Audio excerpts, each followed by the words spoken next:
અને આવી રીતના કટિંગ કરી નાખવાનું. આવી રીતના ગવાર, ભરેલો ગવાર, બધો મસાલો આપણે બનાવ્યો છે આવી રીતના ભરી નાખવાનો.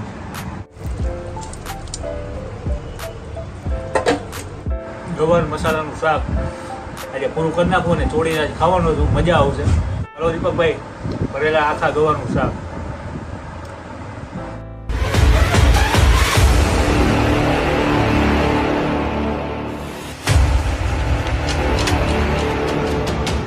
હેલો મિત્રો, જય માતાજી, જય Mogal. Welcome back to my channel Raj Gohil blogs. ઘરની રસોઈમાં સ્વાગત છે તમારું. આજે કંઈક નવી રેસીપી બનાવવાની છે. ઘણા બધાએ બનાવી પણ હશે, પણ આજે આપણે બનાવવાના છીએ ભરેલા ગવારનું શાક. તો આજે કઈ રીતના એની પ્રોસેસ છે, કઈ રીતના બનશે, આજે પૂરેપૂરી માહિતી આપણા વિડીયોની અંદર આવશે. ને ઘરની રસોઈ તમે બધા ખૂબ પસંદ કરો છો, તો આવો નવો સપોર્ટ દેતા રહેજો. ને આજે બનાવવાનું છે ભરેલા ગવારનું શાક. તો હવે આપણે કઈ રીતના બને છે ગવાર એની તમને હું પ્રોસેસ બતાવું છું. જોતા રહ્યો આગળ. જય માતાજી. મિત્રો, આપણે એક ડીશમાં જે આ ગવાર લઈ લીધા છે. ગવાર લેવાનો છે આપણે, કૂણો નથી લેવાનો, પણ જે ગઈઢો ગવાર આવે છે ને જાડો, એ આપણે ગવાર લેવાનો છે. પછી આની જે રગુ આવે એક સાઈડ પતલી હોય છે અને એક સાઈડ જાડી હોય છે. હવે આની જે રગુ આવે ને અહીંયાથી આપણે ચાકાના મદદથી અને કટિંગ કરી નાખવાનું છે. આવી રીતના કટિંગ થઈ જાય અને આવી રીતના કટિંગ કરી નાખવાનું. બધા કટિંગ થાય ને એટલે એને તમને આગળ હું બતાવું. બધા ગવાર આટલા ખોલી નાખવાના છે. જાડી સ્લાઈડ હોય ને એ આખી રગુ આવે ને, જે આ રગુ, એને આપણે છીલી નાખવાનું આવી રીતના.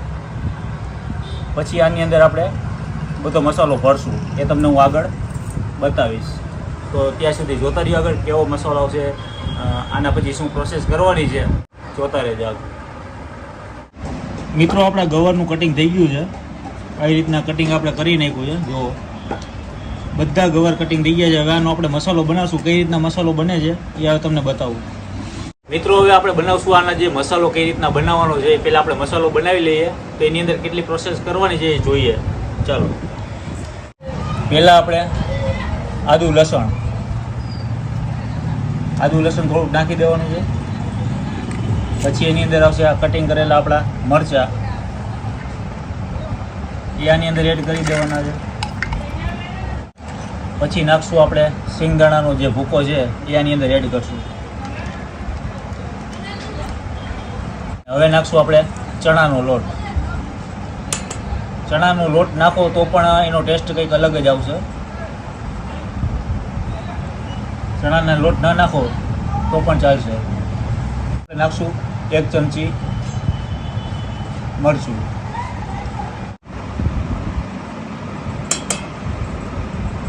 થોડીક 1 ચમચી આપણે હળદર,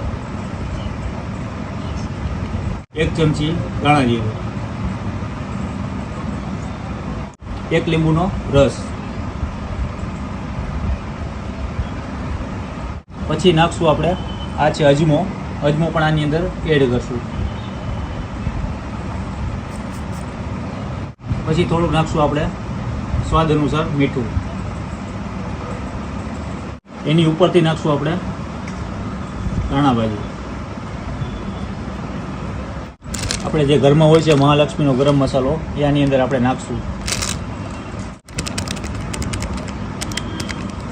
બધા મસાલા એડ થઈ જાય પછી આને એકરસ કરી નાખવાનો છે,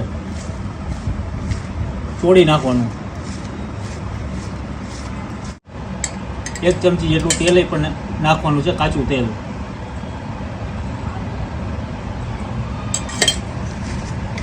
જેટલું મિક્સ કરો જોતા પૂરતું આની અંદર એડ કરવાનું. મિત્રો, આપણો મસાલો થઈ ગયો છે રેડી. અને હવે આને આપણે ગવારમાં ભરશું.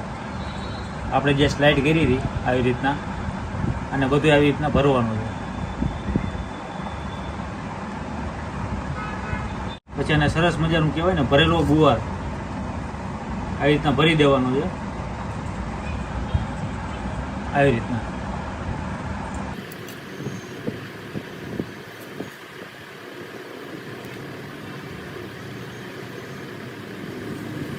આવી રીતના 1 બાય 1 કરીને આવી રીતના ગવાર, ભરેલો ગવાર બધો મસાલો આપણે બનાવ્યો છે આવી રીતના ભરી નાખવાનો.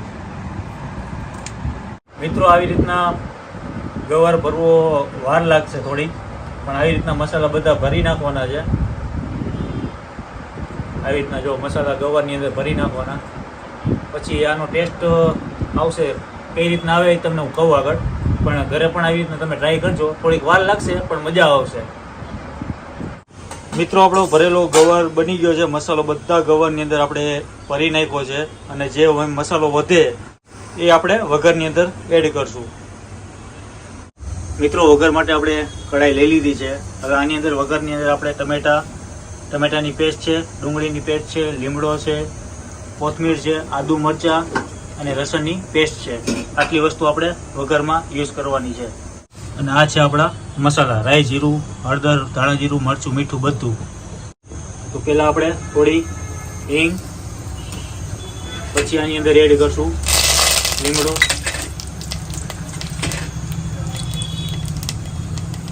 રાઈ, જીરું,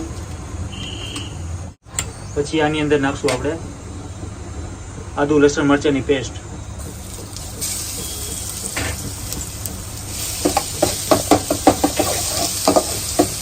એની ઉપર આપણે નાખશું ડુંગળી.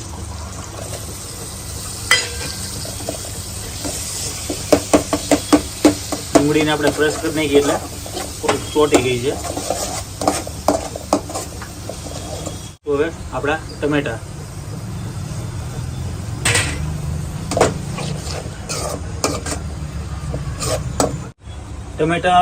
ડુંગળી બધું સતળાઈ જાય પછી એની ઉપર આપણે નાખશું અડધી ચમચી હળદર, 1 ચમચી ધાણા જીરું, તીખું ખાઈ શકતા હોય તો જેટલું તમે તીખું ખાઈ શકો એટલું મરચું, 1 ચમચી આપણે અત્યારે નાખ્યું છે મરચું. પછી થોડું અંદર આપણે ઉમેરશું પાણી.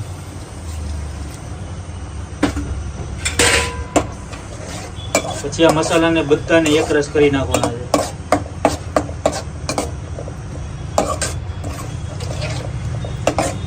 અને ઓછામાં ઓછું 2-3 મિનિટ સુધી ચડવા દેવાનું છે.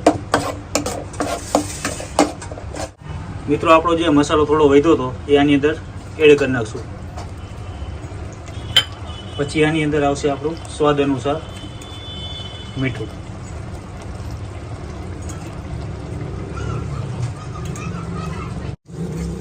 અને 2-3 મિનિટ સુધી ચડવા દેવાનું છે. મિત્રો આની અંદર તમે થોડી ખાંડ નાખો તો પણ ખાંડ પણ નાખી શકો છો, પણ હું ખાંડવાળું બહુ ઓછું ખાઉં છું, સ્વીટ ઓછું ખાઉં છું, એટલે આપણે તીખું જ કર્યું છે. થોડીક અંદર તમે ખાંડ નાખો એટલે ચટપટું લાગે, મજા આવે. હવે આની અંદર આપણે નાખશું આપણે જે ગવારમાં મસાલા ભરેલા હતા એ ગવાર આની અંદર આપણે એડ કરશું. આ છે આપણો મસાલા ગવાર, બધું હવે આની અંદર આપણે એડ કરશું. ગવાર નાખ્યા બાદ આપણે આને એક રસ કરી નાખશું. પછી આને ચડવા દેવાનું છે ઓછામાં ઓછું 5 મિનિટ સુધી. મિત્રો ઘરે પણ તમે આવી રીતના બનાવી નાખજો, અને જ્યારે રજાના વેકેશન ટાઈમ હોય અને આ એકવાર જરૂર અવશ્ય ભરેલા ગવારનું શાક બનાવજો, મજા જ આવશે. અને કદાચ વાડીઓમાં આપણે આવી રીતના મિત્ર સર્કલ બધા ભેગા થયા હોય ત્યારે આવી રીતના શાક બનાવતા હોય છે, મજા આવી જશે. તો આને હવે 5-10 મિનિટ સુધી આપણે આને ચડવા દેશું. મિત્રો અત્યારે ઓછામાં ઓછી 5-10 મિનિટ સુધી ચડવા દેવાનું છે શાકને, કારણ કે ગઈઢો ગુવાર હતો આપણો, એટલે એને ઓછામાં ઓછી 5-10 મિનિટ જેવું તો લાગશે. અત્યારે ચડવા દેવામાં 5-10 મિનિટ સુધી રાહ જોવાની છે, ત્યાં સુધી શાક બની જશે આપણું કમ્પ્લેટ. તમે પણ ઘરે બનાવી નાખજો. કોણે કોણે બનાવીને ખાધું છે એ પણ કોમેન્ટ કરજો. આપણને કંઈક નવું આઈડિયા આવે છે, પણ જૂની આ રેસીપી છે, પણ ઘણા ટાઈમથી આવી નથી બજારની અંદર. મેં કીધું લાવો આજે ભરેલા ગવારનું શાક બનાવીએ. એમ કે ભરેલા ભીંડા પણ થાય છે, ભરેલા રીંગણા પણ થતા હોય છે, ભરેલા બટેટા, ઘણી બધી અઢળક રેસીપી છે. તો આપણે કંઈક ને કંઈક અલગ અલગ નવું નવું લેતા આવશું અને મોજ કરાવશું. જોતા રહ્યો આગળ. જય માતાજી. મિત્રો આપણા ભરેલા ગવારનું શાક બની ગયું છે, તૈયાર થઈ ગયું છે, ચડી ગયું છે. હવે આની ઉપર આપણે ધાણા ભાજીનો શણગાર કરીને હવે આપણે આનું ટેસ્ટિંગ કરશું. છે ને તાકાતવાળું શાક બન્યું છે આજે જોરદાર. બતાવું તમને. શાક આપણે એકદમ ચડી ગયું છે. આપણું આ શાક છે રેડી. હવે આનું આપણે ટેસ્ટિંગ કરીએ. મિત્રો આપણું ભરેલા ગવાનું શાક બની ગયું છે. હવે આનું આપણે ટેસ્ટિંગ કરીએ. રોટલી છે, ભરેલા મસાલા ગવારનું શાક છે અને ઠંડી ઠંડી છાશ છે. તો હવે ટેસ્ટિંગ કરીએ અને તમને રિવ્યૂ આપીએ. મિત્રો આપણું આ શાક બની ગયું છે ભરેલા મસાલા ગવાનું શાક. આજે આખા ગવાનું શાક બનાવ્યું છે, જે આપણે આગળ તમે જોયું છે બધી રગુ સ્લાઇડ કરીને બનાવ્યું છે. ને આખા ગવાનું શાક આજે ફર્સ્ટ ટાઈમ પહેલી વાર બનાવ્યું છે. અને બટેકા ગવાનું શાક તો આપણું બનતું હોય છે, પણ મેં કીધું આજે કંઈક અલગ કરીએ, યુનિક કરીએ. મસાલા બધા ભરી નાખ્યા છે અને આ છે ભરેલા મસાલા ગવારનું શાક.